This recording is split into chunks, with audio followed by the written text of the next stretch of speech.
It's the Locked On Podcast Network, your team every day. Welcome, everybody, to the Locked On Lakers podcast. I'm Anthony Irwin. I'm here as your host on a daily basis, just as you guys would anticipate, getting you guys ready for today's show, in which Pete and I will start by discussing the Giannis Antetokounmpo extension, what that means for the league, and why he and I are both excited about it.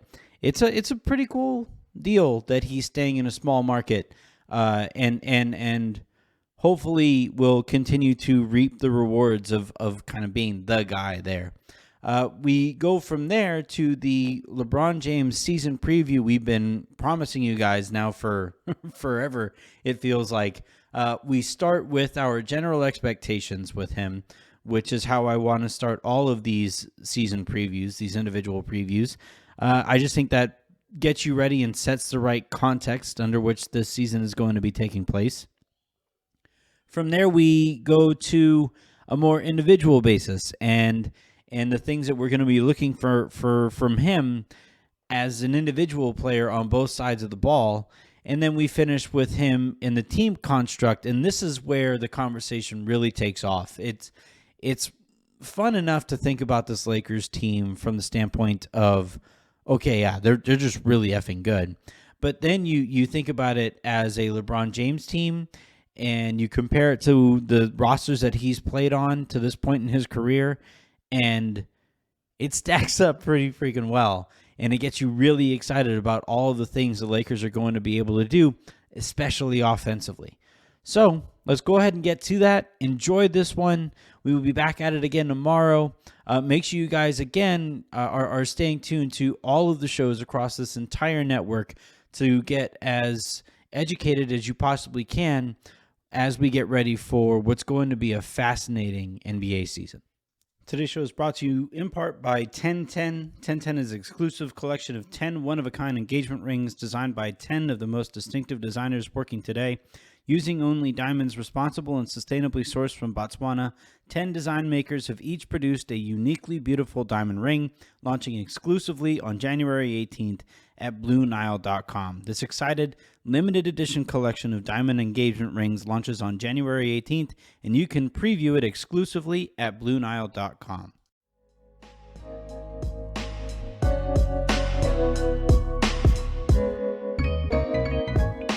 All right, so the Lakers are going to kick off by the time you guys are listening to this tonight, potentially, if you guys are, unless you guys listen right when they come out, in which case you're my favorite people on earth. But, if you do wait till the next morning and you're listening on your commute, you are driving to work right now, and you're thinking about when you get home, you'll be mere hours away from watching LeBron James and Anthony Davis make their preseason debuts. Pete, how it seems like it seems unfair that we're as happy as we are.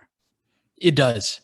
It's been a good few months, man. You rarely ever get these as a fan, and I always say it can go sideways at any moment, so enjoy it while it lasts. But these last 4 or 5 months have been pretty much perfect for a Lakers fan. Basically, you know what else has kind of made it perfect? I can't lie. I was actually happy to see the news today that Giannis is staying in Milwaukee. I was too. It feels right. Yeah. Yeah. It was funny because, they threw to SportsCenter, and I think it was Jay Harris who was talking to Jay Williams, and they both looked like their dogs had just been kicked. It's like, guys, what are they going to talk about now? Well, be like, no, where is he going in 2025? It's just like shows, man. Like why can't they be happy for what's best for the sport? Because this is objectively the best thing for the league. Like this means that you don't disenfranchise Bucks fans. You don't continue the narrative of the only cities or teams that matter are on the coasts. It's just I'm happy about the fact that Milwaukee is going to, be able to have at least a couple more years here to really try to build something around Giannis. They've been tantalizingly close. They just had to, kind of change up their approach to the postseason and probably the regular season too. But like in terms of the Is that pieces on all? there, well, no, approach. It's not like Sure. it's not like when it had LeBron stuck it out in Cleveland his first time around before he went to Miami. Sure. That team would have been, there was still really far away, you know. Do you think you can? Sorry, a little sidebar, but do you think Yeah. you can win a title with Chris Middleton as your second best player? I mean, I always, it's always tough to answer that question because it's like, how good is the third best player? How good is the Sure. fourth best player? In context of this team, because they're pretty not locked in, but Drew's there for. I mean, no team's locked into their roster, but they're pretty much what they are. Well, if you're going for a to couple years, if you're going to try to win with Chris Middleton as your secondish best player, then Drew being your third best player and Giannis being your first best player, you know, is pretty important. So I think they can win a championship over the course of his contract. I just, the problem is that Bud is so dogmatic about how he uses his rotations. Like that, Bud is a much bigger problem to me than that roster. The roster is one that, you know, and also Giannis has to make some tweaks to his game. And I think he made the mistake of focusing too much on his 3-point shot totally and agree. not kind of gradually building outward from the rim.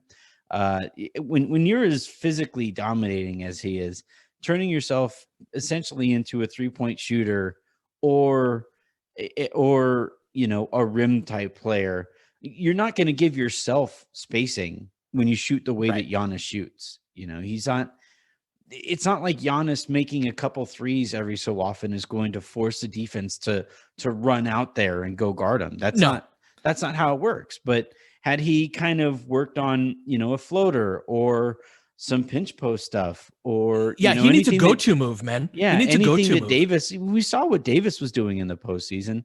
And obviously we're partial to it because we just saw him win a championship doing that stuff. But Giannis, I think, was too drastic with his shift to the perimeter in terms of like literally going too far out onto the perimeter. Yeah, he needs some triple threat skills. He just needs one move and a counter that he can get anytime he wants.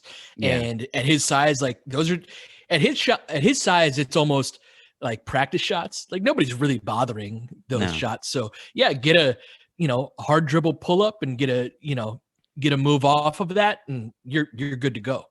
I also think because he has some broad shoulders, right? He's a big dude. If he kind of focused on a kind of Dirk fadeaway where you lean your shoulder back and you just jump off, because he's a 1-foot jumper anyway. Yeah. If you just lean your shoulder in and then elevate up from 7 to 10 feet out, especially on the side, like nobody's contesting that. Nobody's touching those. Are that practice shots, basically. Yeah. Yep. Yeah. So, but anyway, I just thought the response to it on ESPN was comical. And in general, I'm just really happy for the fans there in Milwaukee. Seem like good, like good fans. They seem like, you know, I haven't had a problem. The only problem I have with some people in Milwaukee, remember there was the pitcher hater who had the racism stuff, and then they gave him a standing ovation, which I thought was odd. I like, what are you applauding there? But you know, beyond that, I just thought that you know, for this story and for the league in general, I think it's a step in the right direction. Another step in the right direction is whatever the Lakers have been doing this year. And like we started the show, LeBron and Anthony Davis are going to be making their preseason debuts tonight by the time you guys are listening to this. So that gives us the perfect opportunity to finally do the LeBron James player preview that we've been promising for roughly a month. Yeah. So I want to start with this really quickly before we get into, in the second segment, we'll talk about individual stuff. And then in the third segment, they're really excited about the second segment. Yeah. Sorry about that. I know where. Yeah. I mean, he is who he is individually at this point, you know, but hey, people get excited about those tweaks. And then in the third segment, we'll talk about it in more of the team context. But to start, though, I always like starting all of these things with expectations, because that is always the lens through which we watch everything, right? Talen Horton-Tucker has been the story of the preseason so far, all, you know, because of the production, because of what he's been doing, and also because nobody expected anything from the guy. With LeBron, though, that isn't going to be the case. So, Pete, where are your expectations at with him? With the regular season, I want him to stay healthy, and I expect him to explore more of his opportunities off of the ball. And you've got way more playmakers on the team than we've had before. Even that first year where it was kind of, we had Lance Stevenson and Lonzo and BI, and the idea was to surround him with those types of guys. These are different types of players, right? Like we saw a taste of Marcus Gasol's passing, and I think he's the real key to LeBron being able to operate efficiently and effectively without the ball in his hands. I expect LeBron to look to kind of diversify his attack, because he always has the give me the ball at the top of the key or on the wing and let's go to work in his bag, right? But he's never had a passing center like this. He's never had this amount of like initiators and guys who can kind of create offense, with apologies to D Wade. Of course, D Wade was incredible at that, but the Lakers have more in terms of they can run an offense where LeBron is running, motion sets and things like that. So my expectation is that he uses the regular season to kind of explore different things than he already knows works. What do you expect out of him? It's hard. It's in year 18, right? To, I expect him to be LeBron James, right? I expect him to play low 30s in minutes. I'm hoping it's a career low in minutes per game in the regular season. But yeah, where are you at on what to expect in year 18? This is one of the things that I have waffled on the most, I think. On one hand, the focus is undeniably on everybody stay healthy, everybody stay fresh. Let's get to the postseason and wreck Foles then, right? That is. Oh no, I want to wreck Foles in the preseason. Like, well, I liked being up by 30. Yeah, that's what I'm saying. Like, I want to whoop on people every part of this season, right? Like, it's just a matter of who and when and yeah. But I don't want us to buy time till the postseason at all. So I think this is the best team LeBron has ever played on, other than the Olympic teams. Sure. And I want so this is why I say I waffle on it, right? On one hand, you say, well, since it's more talented, you could theoretically ask for less from LeBron in the regular season. You could theoretically keep him even more fresh so that come postseason, you get God mode LeBron. And I don't know how the Lakers lose when you get God mode LeBron. On the other hand, I kind of want to see, I want to see God mode LeBron a couple times during the regular season. One, so that the Lakers know what that looks like, and then they can kind of adjust up, right? They understand where the ceiling is, and you can figure out how tall a Christmas tree to buy if that's the direction that you're going to go in. But also, like, LeBron on a special team should be a special regular season, should be one of those exhilarating things that we just haven't been able to see to this point in his career. And so I think the smart thing to do is to save himself as much as possible, but also occasionally send the message, send the occasional message out to the rest of the league that no, we're that good. And this is what it looks like when I'm finally on a super deep squad, top to bottom. We found out last year at the end of the year how good last year's team was. We know going in how good this team is. And I kind of really want to see, just occasionally, or maybe more than occasionally, no, my God, this team, oh my God, this is a juggernaut. And I think it would kind of start with LeBron. Yeah, for sure. And I think that's going to be the mentality, right? Like, he's somebody that this whole, LeBron should save himself for the playoffs idea. You don't think that was brought up over and over again in the 8 straight years that he made the finals? Yeah. And they were still elite teams, right? On rosters that were not as talented as this, with the possible exception of the Heatles. And I would even argue that this team has more depth. They had the third star, but I think that the depth of this team along with the second superstar in Anthony Davis, who's arguably at this point of his career even more talented than D Wade was, right? I think he's better than Wade. Yeah, and there's certainly a better fit, right? Like there's less your turn, my turn, and more synergy between the two of them. And so, yeah, like I would say that LeBron makes AD better than Wade. I'm sorry, but yeah, I think that's absolutely the case. No, that's a good point. And so that idea of, LeBron is going to load manage and find moments in the game where he can rest and get his rest in game. But LeBron's never been he'll start slow and pick up, but we've got a roster that can handle that just fine. Yeah. Right. And I'm curious to whatever degree this sort of thing matters to LeBron in terms of legacy, right? Because that's really what is there left to do in LeBron's career. It's he can end the best player of all time conversation, right? I already think he's number one. He can end the conversation. And I think a dominant regular season like the 96 Bulls had, right? That type of and I know these are high goals, right? I'm not saying that's my expectation for what I think this season will be, but I do think they're capable. Yeah. And if I were on the team, if I were, in LeBron James's shoes, I want that. I want like a 60-12 type season. You know what I mean? Yeah. And a championship on top of that. And because all of that strengthens the case. So like stay healthy, be smart about it. Nobody's smarter about when to take chances and not. I don't necessarily need to see God mode LeBron, but just keep doing what he's doing and try to mix in explore some of the off-ball stuff. And I think he's going to be plenty motivated.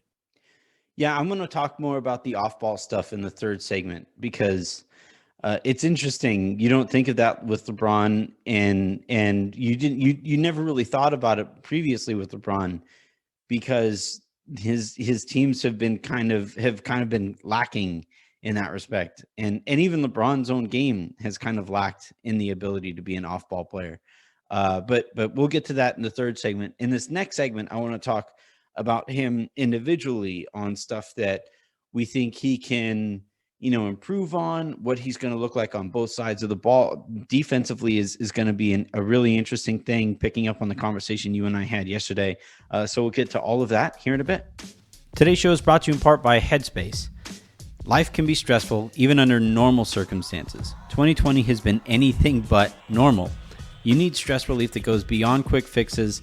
That's Headspace. Headspace is your daily dose of mindfulness in the form of guided meditations in an easy-to-use app.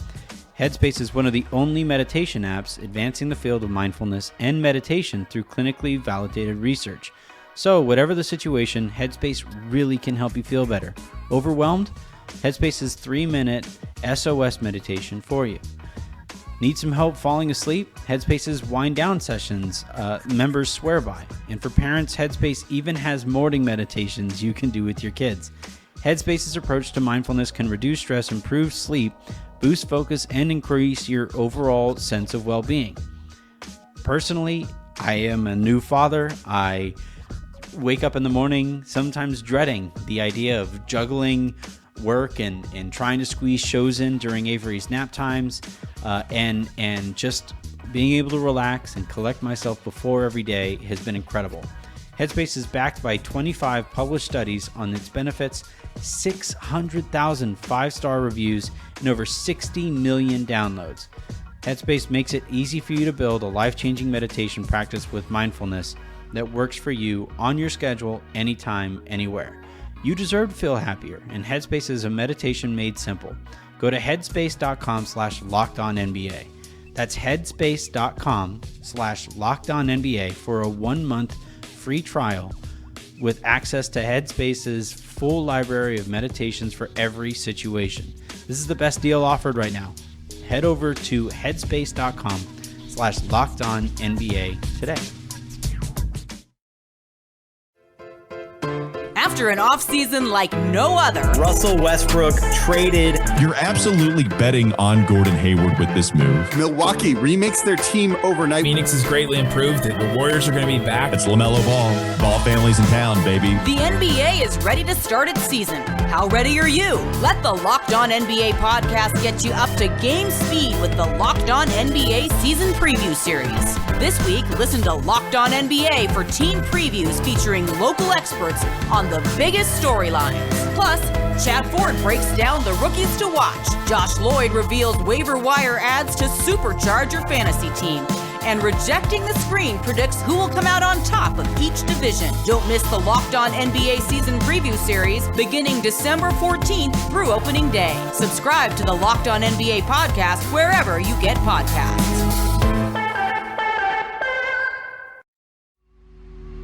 One of the things you and I talked about in yesterday's show was the notion that because the Lakers are going to be so good offensively, we're probably going to be kind of frustrated at the defense, right? When you know that you can just flat out outscore 99% of the games that your opposition in 99% of the games that you're going to play in, it makes it kind of difficult to do the small things on defense.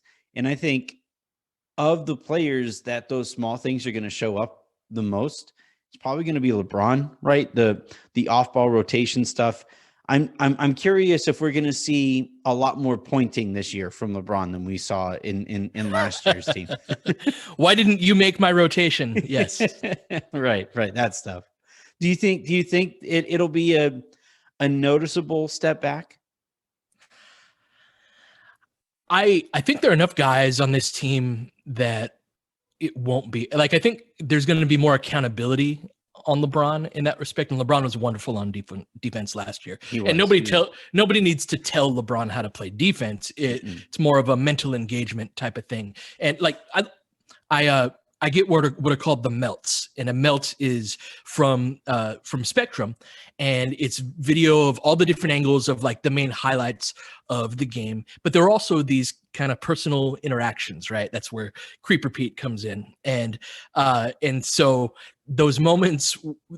There were a lot of moments on the first two games where Marc Gasol is on the bench, like explaining something to another player, or he's very like, hey, when I do this, you do that. There's just a lot of engage. This is a preseason game. Marc Gasol is as old as LeBron is, and Mark is super into it, right? Wes Matthews is this type of dude too, and AD is the best defensive player in the world, in my opinion, and he's one of the people who brought, I believe, a lot of the accountability last year, because it's like, you can't make the argument to me that you've got too much of an offensive burden, right? And to play defense, at least to some extent, right? Like, there's a lot of credibility there. On top of that, there's Vogel, right? And we talked yesterday, you made some great points about Vogel's ability to get people to work together and collaborate. And so there are a lot of factors. You're absolutely right. The quick turnaround that play into the notion that LeBron's not going to be as good on defense this year as he was last year. And I think in a general sense, that statement will probably be true at the end of this year. But I don't see a drastic dip because of the surrounding personalities on this team. Am I overvaluing that, or do you think that I'm on the right track with that? I think there's something to that. The issue that I could see, though, is that like the personalities are such that, they'll keep each other they'll hold each other accountable, but it's just different when the accountability shows up through action, right? Like the way that the Lakers were swarming on defense, if LeBron was consistently, or anybody for that matter, was consistently a step slow on rotation, it was going to show up. It was going to be super evident. And because of that, like those film room sessions, if somebody missed a couple rotations in a row and nobody else was missing, everybody but that player was on a string, everybody in that room can say it's right there, dude. You got to you got to commit on that. And I just think from a personnel standpoint this year, there are a lot more guys who, even while they know that they're missing that assignment, or they're a step late on that rotation, that's just where their body is right now. They just aren't that kind of a defensive player. And I can live with that being a step late It's when LeBron does not rotate at all. Right. It's it does not the pointing the why, like I said, why didn't you make my rotation for me? Those are the types of plays that need to be held accountable. Am I expecting them to look like Game 6 of the finals the way they did that? Hell no. And for exactly the reasons that you say there. But if you can get guys mentally engaged, and if their body or they don't want to push themselves to their max degree, they shouldn't be. That's fine. But that's what I'm looking for. If they're a step slow, I can live with that. It's not making a rotation at all that needs to be held accountable. Offensively, from an individual standpoint, we're going to talk about the team construct and all of that, playing off ball here on the other side of the break. But I do want to really quickly, from a purely individual standpoint, Marc Gasol is going to be operating out of the pinch post in ways that Dwight and JaVale never were last year. AD is somebody whose postseason performance indicates to me that he should keep getting those touches a ton, right? And if Gasol's only going to be playing about 12, 14 minutes a game, I think 15 minutes a game. So that space isn't going to be taken up all the time. But my question is, like, will LeBron run out of room? Like, is it when he has the ball in his hands, is it going to be predominantly at the top of the key? Or do you think the Lakers have enough creativity from a strategic standpoint to get him the ball in some pinch post stuff? Because when the Lakers looked their best last year offensively, it's when LeBron got the ball in the post and just old manned his way to the basket. And I'm kind of curious if there are going to be enough of those touches to go around this year. So we're on the same wavelength. I do think, I mean, that's LeBron James. Like, he's going to eat first in terms of whatever type of touch that they want. But he's versatile enough, though, that, like, even if he's eating first, he can get the ball somewhere else on the court. But that you still want him to get the lion's share of those touches too. 100%. And the good thing about AD and Mark is they can both space the floor in those situations, right? That could be a LeBron by himself. And this is where the burying guys in the post and that old man game, we're on the same wavelength with that, because he was doing that last year with the ball in his hands. He can use both hands now and have, like, we saw a THT with a nice duck in, and Markieff Morris has done this a couple of times where he's just cut from the wing against a smaller player and threw his inside arm up the way that you're supposed to and seal his man behind him. And he had a bucket on, like, Kennard or one of them guys in the last game doing that from like 5 feet away from the hoop. When LeBron does that, it's devastating. The problem is you don't have feels mean. Usually right.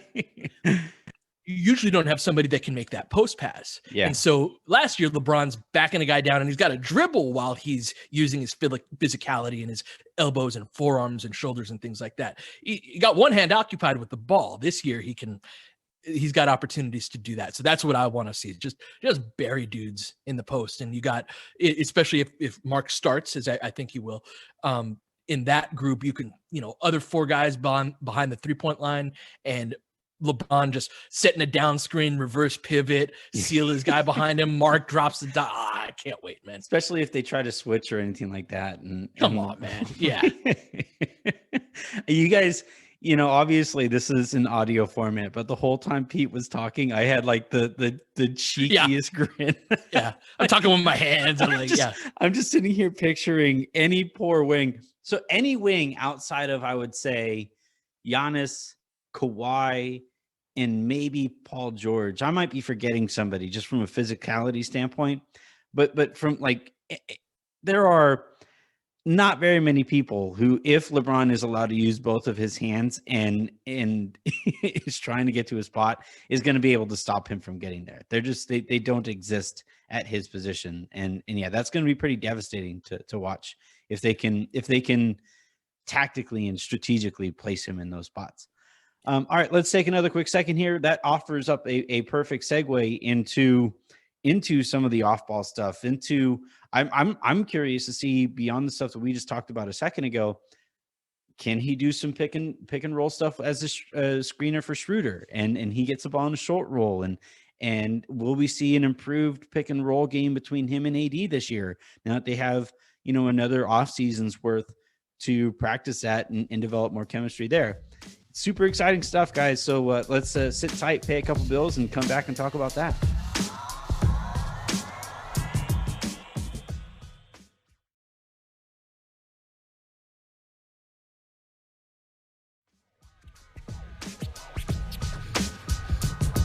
So defensively, we already went over that. It's hard to I don't want to go rehash on that stuff, because defensively, I think they're going to be fine if the goal is to score more points than the other team. Yeah. which I think they'll be fine with. Offensively, let's start with him on the ball. And with him on the ball, what do you think of the most devastating play that the Lakers are going to have that they can lean on occasionally is LeBron AD pick and rolls. And if that is indeed like the best that it could possibly look, then the Lakers have their 103-mile-an-hour fastball that they can just throw whenever they have to. My question is if you think if you agree with the premise, and if you think it's going to look better with the way that the roster is constructed around them this year. Yeah, that's a great question, because last season, that's what we thought was going to happen, but it wasn't really that big of a part of what we were doing. And the thing that I noticed is that defense has just switched that, right? You've got two freak athletes. One's a little bit bigger than the other, but you're going to have a mismatch either way. So right. Might as well not let there be that structural advantage of hedge and recover or in a drop, right? Where you have to bring in another body into that. If you're big enough and athletic enough to kind of sort of guard LeBron, you're big enough and athletic enough to kind of sort of guard AD, right? Like you're not going to have an advantage over either of those guys, but there's no, like, with a Schroeder AD pick and roll, the kind of guy that you've got on Schroeder is probably a different player than you've got the kind of defender you have on LeBron. And so maybe those are times where defenses switch less and they're more in a drop or something like that. So I don't necessarily agree that that's our best weapon, even though I thought it would be. That's not how it played out. That said, I think that a lot of the isolation stuff, the clear out of one side of the floor, I think we're going to do that less. Because we've got, have you noticed the passing, Anthony, in the first couple of games, how the ball's just whipping around the court? Kuz is doing a great job as with a passer. Purpose too. It's not just like, it's not mindless passing. It's always an angled pass that puts the defense at a further disadvantage. Absolutely. And it's like drive, kick, replace, right? Like it's this motion offense, read and react type concepts that, like, as a basketball dork, I'm like, ooh, and I'm most curious to see if LeBron especially wants to play that way, because it's a different style of play, right? And it may involve running a little bit more. Maybe he's like, no, I don't want to, let's have Mark out there with the units that we've seen him out there with before, because he can get guys that can't get their own, like KCP. He's getting KCP to the rim with his passing. So I'm sorry, I'm going all over the place with that. But in terms of our go-to actions, I think that changes this year, because I think we'll be less isolation based, and we didn't run a ton of pick and roll last year.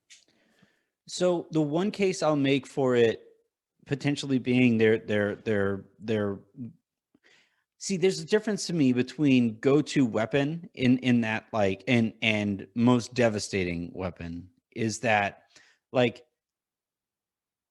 the go-to. You're not really a Marvel guy, are you?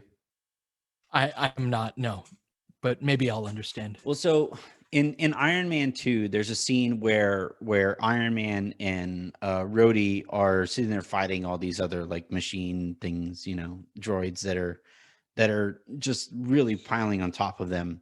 And at one point, Iron Man tells his, like, co-star guy, hey, duck. And he puts his arms straight out and he fires this laser that essentially chops all of the bad guys in half. Right.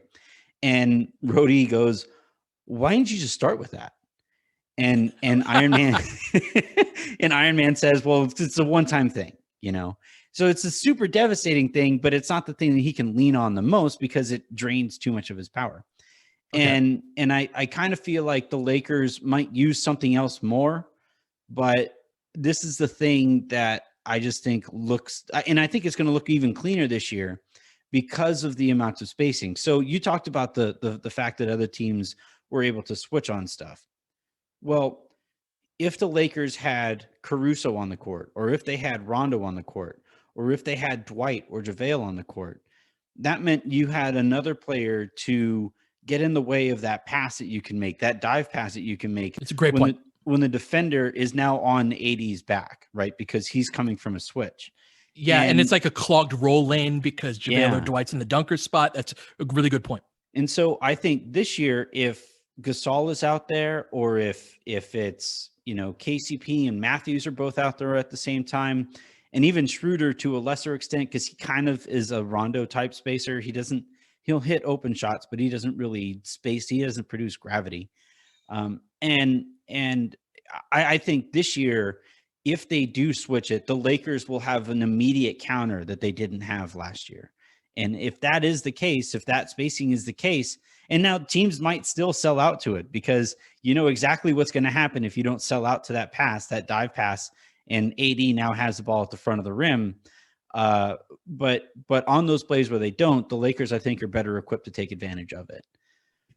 That's a great point, Anthony, because on those switches, like say you do switch that and you're clearing out some space, the driving lanes, when you've got the other 4 guys spaced out behind the 3-point line instead of one guy in a dunker spot, the help has to come from farther away. And so switching, even switching, even aside from that dive pass or anything like that, becomes a tougher sell, because LeBron's probably going to beat that guy off of the dribble in isolation. And then it's kick out, swing, drive, kick, that type of basketball. And that's what LeBron's excelled at for most of his career. So that's a really good point about the difference between Gasol versus JaVale and Dwight. And also, if they move that screen up, right, and AD sets more of a firm screen where he just steals immediately, LeBron showed an ability to throw that Mark Price dribble to split the screen also. Oh, nice callback. Yeah. But he was able to do that last year, which somebody LeBron size shouldn't be able to do. So I think it's going to be interesting, because so either if you set that screen high, you're going to be the defense is going to have to decide between continuing to switch, where that minor, like even if it's a minor step back from the whoever was guarding AD might be just slightly less equipped to also guard LeBron. Well, if that's the case and he's further out on the court, that puts that guy at a further disadvantage. Or like we just talked about a second ago, AD sets a screen and seals immediately. LeBron does that split screen dribble to dive between the 2 spots there. Or they try to go under it, and in going under it, LeBron, if he's having one of those good shooting nights, is able to knock down those 3-pointers. So I just think that's probably their best option, is that under, and it's not a great option. Is like leave LeBron open by going under a screen. It's probably their best option. It's not that great. So yeah. Especially if he's dribbling to his right. That's exactly the kind of shot that he wants. Pull that back to his left. And the other option that I'm interested in your thoughts on with LeBron on the ball is him and Gasol running pick and roll stuff. Part of me thinks that Gasol is a little too slow to take advantage of that kind of a set, but I'm interested in your thoughts on the combination. Well, he can pick and pop, and he's a good short roll passer, right? So pick and pop is, most fans know that, right? He's going to pop behind the 3-point line. That's going to create more of the spacing for LeBron driving lanes, similar to the dunker spot thing we're talking about with JaVale and Dwight. When he does roll to the basket, you're right, he's a little slow and he's not a lob threat. So a very different player than JaVale or Dwight in that respect, but he can pass out of that. So the times where that becomes, so we have a great counter to just about every defense that you run toward us. And that's going to come in handy when teams blitz LeBron, when they double team him coming off of that pick and roll. You don't want LeBron James coming off a pick and roll. Let's send a second guy, trap him, make him give up the ball. You give that ball up to Marc Gasol on the short roll. And the short roll is when it's what it sounds like. You don't roll all the way to the basket, but you roll to around the free throw line. And once you catch the ball there, you got 2 defenders on LeBron who have just passed it. And now it's a 4-on-3.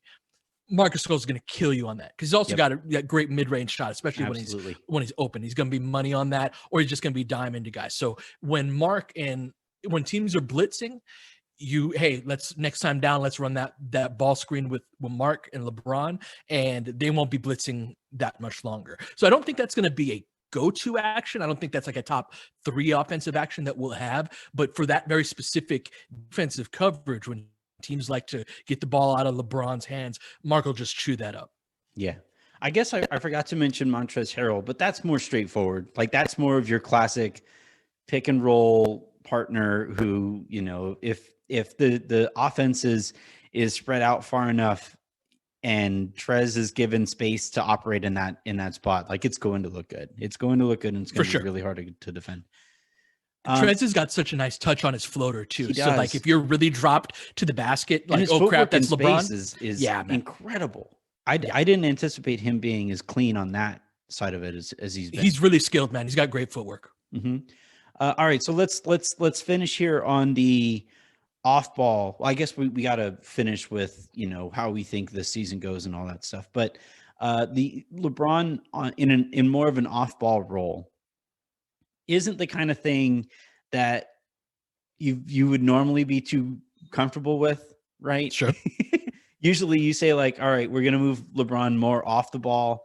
And the thinking there is you're overthinking, Yeah. And I'm very well might be, right? Like if LeBron's like, I don't really want to do that, then we don't do that, right? I would suspect though, that it would feel rather nice to throw the ball to Mark and, be able to get yourself open without having to do all the work with the ball in your hands. But if LeBron's not feeling it, then it's the end of the conversation there. Yeah. I think it's the kind of thing that they try out quite a bit in the first part of the season. And depending on how well it's performing and how comfortable everybody looks in it, then you keep that train rolling. My one concern is LeBron isn't your traditional floor spacer. Like as a pick and pop player, he's never looked all that comfortable. And I'm wondering if that's going to be the hindrance that it could potentially be.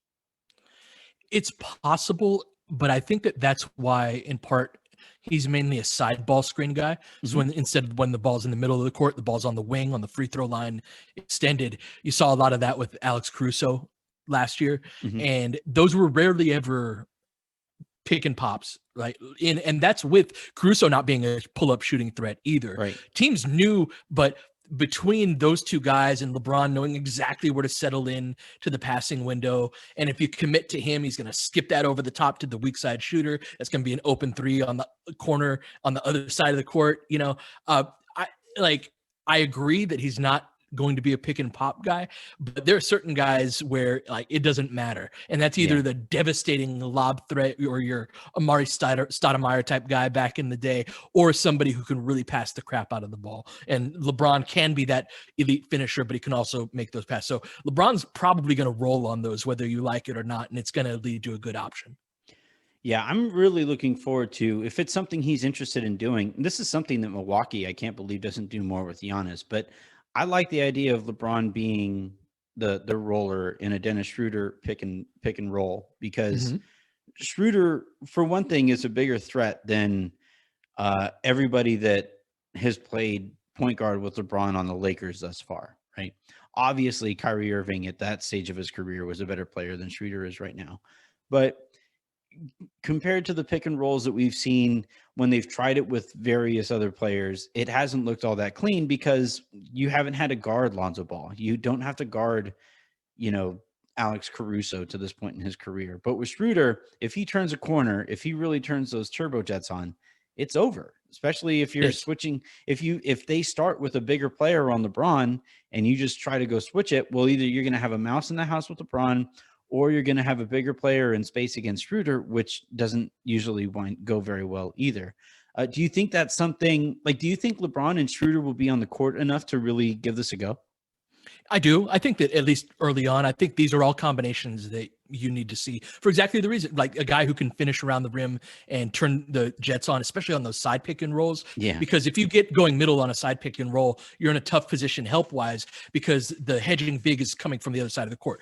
Got to go farther to help. And so Caruso got a lot of drives to the rim and layups himself off of that action. My one pushback and my one concern about that is that Schroeder is not the most accurate passer, especially as when he's going at a high rate of speed. He can, and so I could foresee some, Schroeder turns on the Jets and then they commit to him and he tries to dump it off to LeBron's ankles. And then LeBron looks at him like, where was that? Right. Or he throws the skip pass to the fifth row on the other side of the court. Right. And these are a bit of an exaggeration, but that is one of the more annoying attributes of Schroeder's game is just he's got some inaccuracy to his passes especially when he's moving at a high rate of speed. So, but aside from that, man, you got to give that a look because there's devastating potential. That's the thing. It's like almost all of these, there are circumstances or personnel for other teams where they can shut that down, but they can't shut down everything. Like they don't have the personnel to shut down every version of what we can do. And that's a big part of why I'm so excited about the season. Yeah, I think generally that's the theme here is that offensively, the Lakers just have so many pitches that they can throw. They have so many, or if you're a boxer, right, being able to throw punches and counter punches and counter punches and combinations and all of those things, right? That's what, when you watch Floyd Mayweather box, right, it would be maddening to go up against him because he's so good defensively. He's always in the right position. And then you make one slip up and you have a fist up your mouth, And I think here with the Lakers, especially while LeBron is on the court, they're going to be able to throw that first haymaker. And if that first haymaker doesn't throw, they're still perfectly balanced to be able to throw that uppercut the other way. Or if you want to start with a jab and just kind of feel out the defense and then come with a haymaker down, a little later in the shot clock. That's what that approach might look like. And I think here with LeBron, to go back to where we started the show, it feels like, all right, if he was ever looking for kind of a fully maximized roster for what he wants to do offensively, this is probably the closest he's ever going to get. And when when you think of it from that perspective, it's legitimately enthralling. I cannot wait to see what this looks like in the middle of the year when these guys have had enough time to really get used to each other. I really, really hope we're healthy, man. Yeah, like that's the one thing, because the talent on this team is super exciting. Absolutely. All right. Next time you guys hear from me, I will be recapping the Lakers game from the Lakers preseason game. We'll get our first look at some of the stuff that Pete and I talked about here. And then we will get you guys ready for their final preseason game heading into the start of the regular season, which is, I think it would be technically going on, or they would be getting ready to get going here in the next couple hours of a literal week from while you and I are talking right now. Yeah, I can't wait, man. Let's do it. Have a great rest of your day. Make somebody else's. We'll talk to you tomorrow.